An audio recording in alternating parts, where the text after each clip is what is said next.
more of an informational lecture. I feel like I've been lecturing in a couple of my classes lately, and I wanted to share that information with everyone. Our body is built in a series of hinges and joints, and these hinges and joints prepare our body to be both stable and mobile, stable and flexible, right?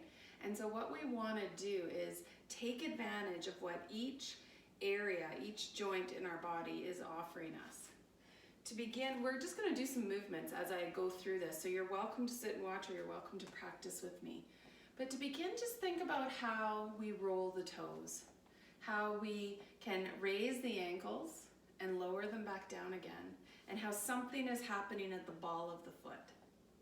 It's like a hinge, right? It's not so much a joint that moves in all directions. It is a bit of a hinge. Although each toe does have a little bit of joint mobility in there, as a unit, they work better as a hinge. When you're lifting and lowering, what I want you to watch for is this cave out or cave in of the ankles, and you don't want either one to happen. You want to be able to lift and lower, working that hinge at the ball of the foot without caving out the ankles. The next way you can practice that is to take the foot behind you and just let the toes reach back.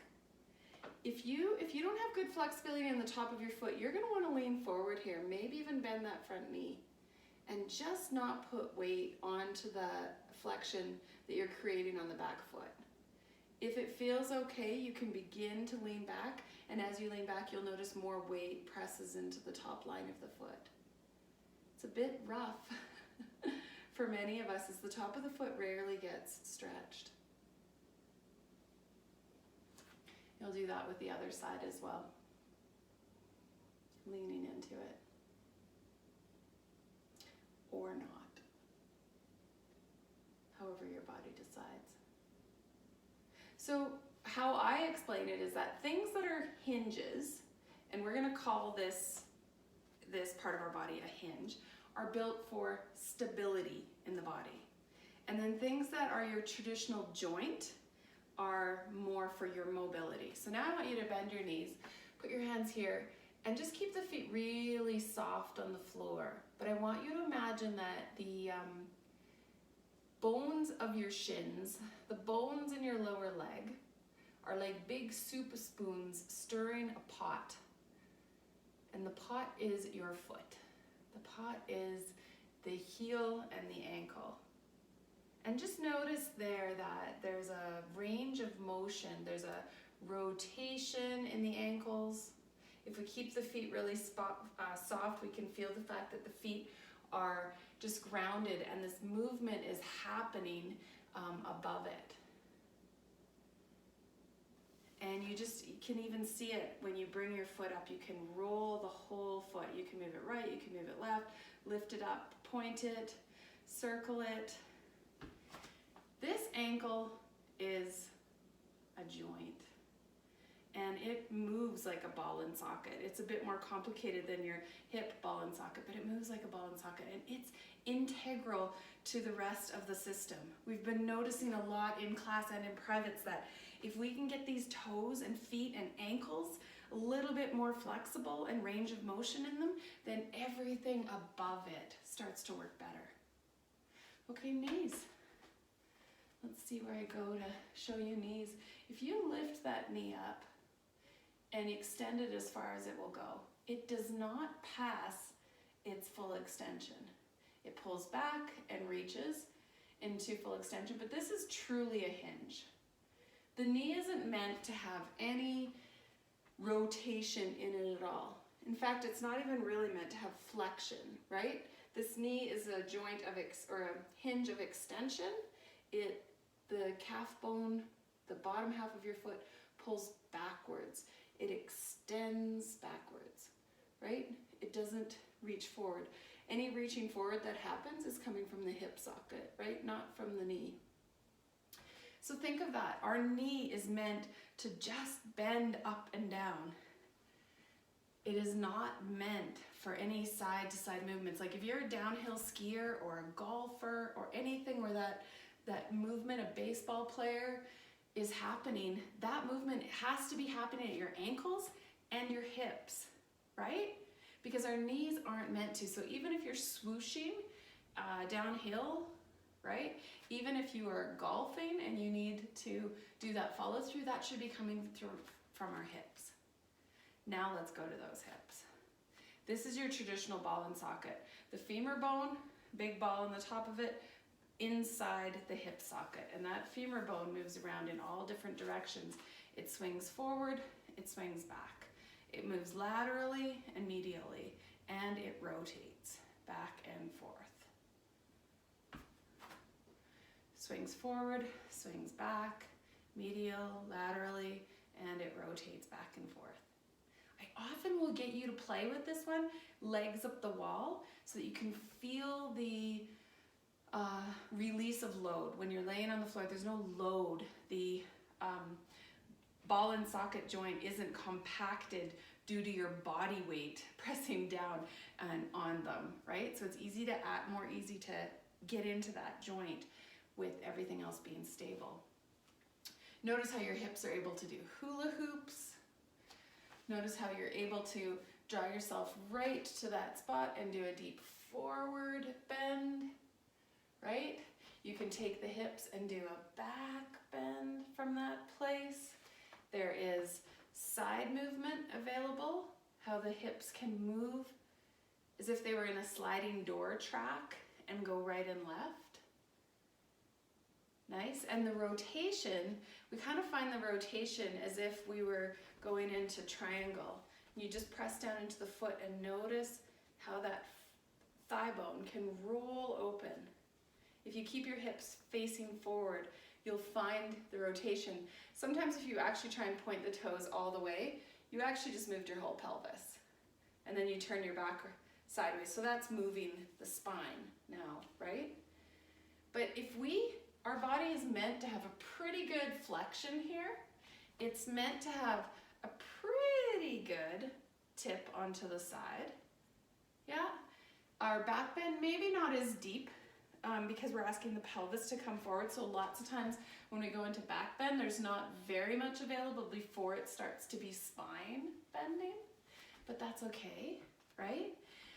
Rotation happening from below. That's one of the toughest ones to access when we're standing. And so we might practice it legs up the wall, and I might be making you do this in the sky, right?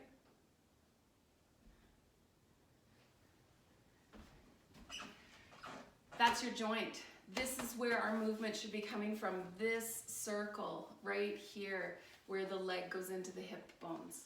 Because once we get up to the waist, now we're working on spine. And your spine is vertebrae, disc, vertebrae, disc, vertebrae, disc. Every vertebrae is a solid bone. Every disc is this jelly-like formula. I always liken it to an inner tube that we can blow up so that we create this beautiful cushioning and support that goes between every single vertebrae of our back, right? So if you think of your spine, you can think of it as a pyramid. The big block of your low back starting here, and then the vertebrae getting smaller and smaller until the base of your neck, right? Tinier all the way up. A pyramid is stable. There's stability in a pyramid. Our spine offers us stability. And the spine flexes forward. It does a back bend. It side bends. And it rotates. If you could picture a string of really nice pearls where each pearl had the knot tied between them so that if the string broke, like all the pearls wouldn't spill, only one would drop off because of that beautiful knot. Think of your spine having that sort of flexibility. Like if you lifted a string of pearls and put it back down again, there's all this motion available to it. That same motion is available in our spine. So here we go. It's stability. It has the stability of a pyramid when it's stacked tall. And the muscles allow that pyramid to have this beautiful motion and flexibility. It's so great, right? Then we go to shoulders, and your arms can move out. They should be able to move up. They can move backwards and forwards, right? They can turn. They can come in, and they can press out. So there's so much mobility available in those shoulder joints when everything's working properly. Maybe not all the time, right? But this is where we're meant to get our motion from. Elbows, just like knees, more like a hinge, right? It doesn't go backwards, it only hinges forward.